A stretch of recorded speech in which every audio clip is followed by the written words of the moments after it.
So what's going on, everyone? Thank you for tuning in to another video. If you haven't, please stop and hit that subscribe button, alright? And also hit that notification bell.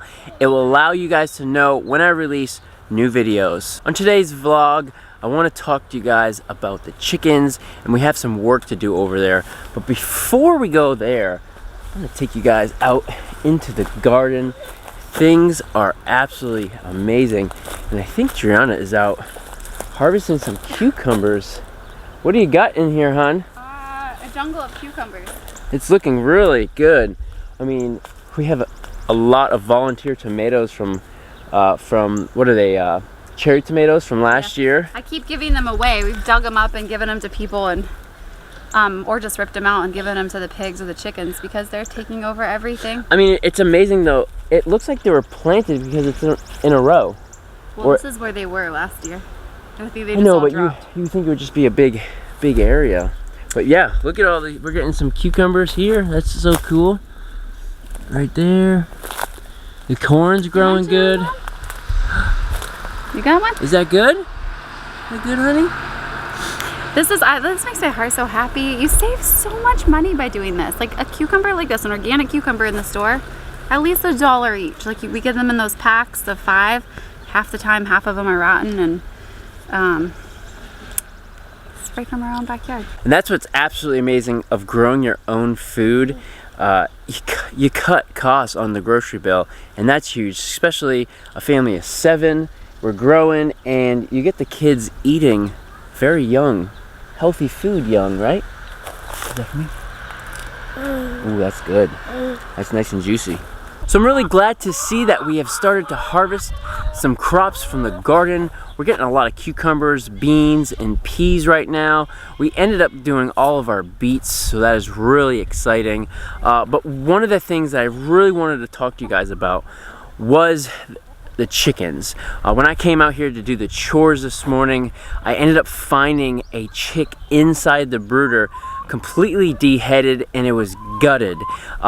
With my experience with chickens, that kind of means one thing, and that a weasel got in here, and that is really concerning for us because a weasel keeps on coming back until its food source is completely gone.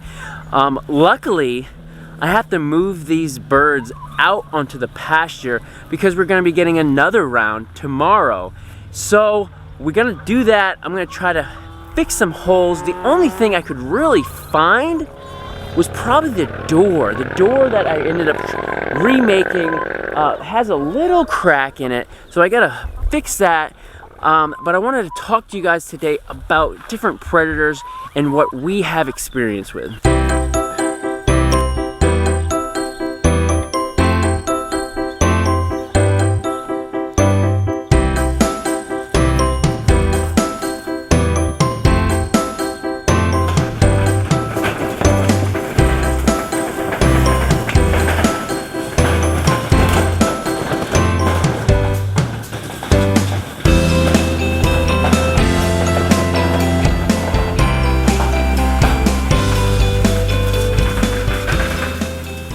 Like I said, I suspect we have a weasel coming in here, and based on the signs of the kill, I'm pretty certain it is a weasel.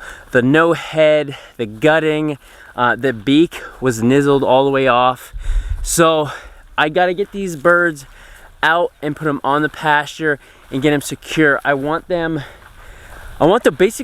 weasels to come and see, okay, there's no more birds, and let's move on. Yeah, there's a bunch of chicken out here. However, none of the birds have died from any type of predator. Other predator signs that I have seen. One time I had a bird in a tractor with its head completely severed off. Now, those signs would be a raccoon reaching in to the chicken wire, pulling the chicken, and because of obviously the size of the body of the chicken, couldn't get through the fence. However, the raccoon would have been able to attack the head and obviously then kill it. One thing that was really crazy about that situation was the chicken was still alive. I came out to do morning chores, not on this property, on our old property. I came out to move the chicken tractor, and it was still alive. It was still walking around. I'm thinking I might have scared the raccoon off, and it might have just happened. However, it was still moving, it was still walking around, so that was pretty crazy to see.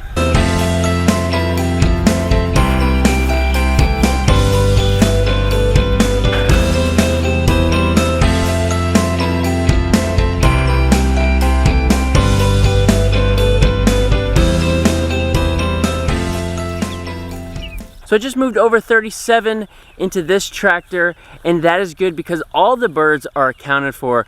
We've had 3 die, and we have 11 in this tractor because this is the ultimate challenge.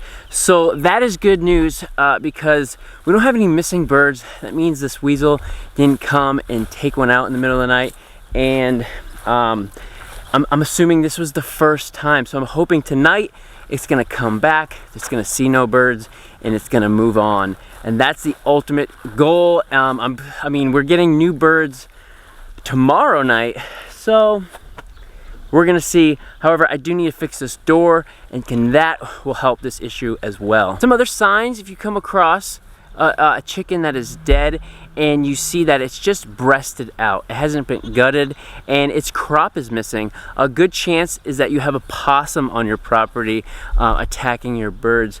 For some reason, they go for the food or whatever's in the crop, and as they're going that, they also go after the breast. So if you would have, it almost looks like it's filleted out. It's pretty amazing, and they do a good job. They clean up the bird, which is, you know, you don't want to ever see a predator come in. However, they don't waste the food, I guess. If you want to put a bright side to a predator coming in, that would be it. Weasels, they just kill to kill. They suck the blood, and unfortunately they really don't do anything else with the rest of the body. So the last thing I need to do is clean out this brooder and get some fresh chips in here. I want these birds to come in and have a clean area. It's not that too bad right now because I always put fresh chips down every single night. I want to make sure the nitrogen and carbon ratio is balanced. That just doesn't help with smell, it also helps keep down your flies. If you can keep down your flies in a farm, I mean, that is huge.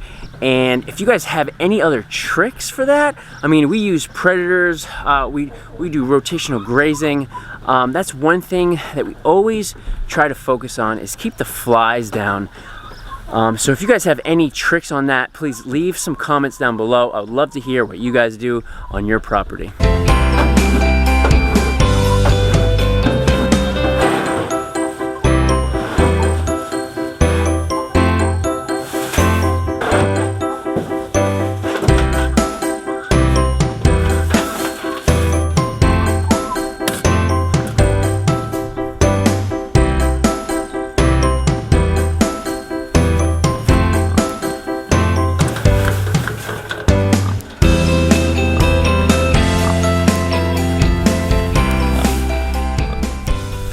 One thing that is awesome about pigs is they'll use all the scraps and they're gonna turn that into awesome topsoil and fertilizer. I ended up putting up all these wood chips in here. They're gonna go through that, eat the food that was kicked out, and also eat their manure. They are excellent converters. You could feed pigs off of cow manure, horse manure. They'll go through that and eat the leftover feed, and byproduct, you get more fertilizer, improving the topsoil. Everything is cleaned out. There are fresh chips in here. I'm really excited because once again we are going to be passing a milestone with the most chickens, most meat birds on this property. We have Group A. They're going to be ready to butcher in 2 weeks. We have Group B over here, and they are the experiment and also the 37 Cornish cross in that chicken, and we're going to be getting another 125 here tomorrow, and they're gonna be going in here and hopefully staying safe. One thing I gotta do is get this second door back on. Cleaning this out was a little bit of a pain just because it's not so wide. I would be able to back up the trailer and fill that in instead of just using this wheelbarrow. However, job is done. I'm gonna go check out, see what Juliana and the boys are doing. It's hot, it's 95 degrees. Everyone's moving pretty slow today. We had church this morning, but we are enjoying this weather. It's beautiful sun. We do need some rain. We haven't had rain in probably a good 2 weeks. Whoa, whoa, whoa, what's going on here, guys? We're filling water balloons. It's like a water balloon war? Yep. This way of filling up water balloons. Time consuming. Was it like one of those little nipples? Oh, it popped. Oh, well, it is nice and hot. I can't wait. I'm gonna go jump in that kiddie pool. Weston, you ready to go down in some water balloon fight?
Alright, so we're having a blast. We got the slip and slide going. We had an awesome water fight, and this is a great way to end the day and cool off. You having fun, buddy? Yeah! Alright, so we appreciate you guys taking the time out of your day to watch our lives. If you haven't, please hit that subscribe button, hit that notification bell, and don't be afraid to leave comments, and we will see you guys around.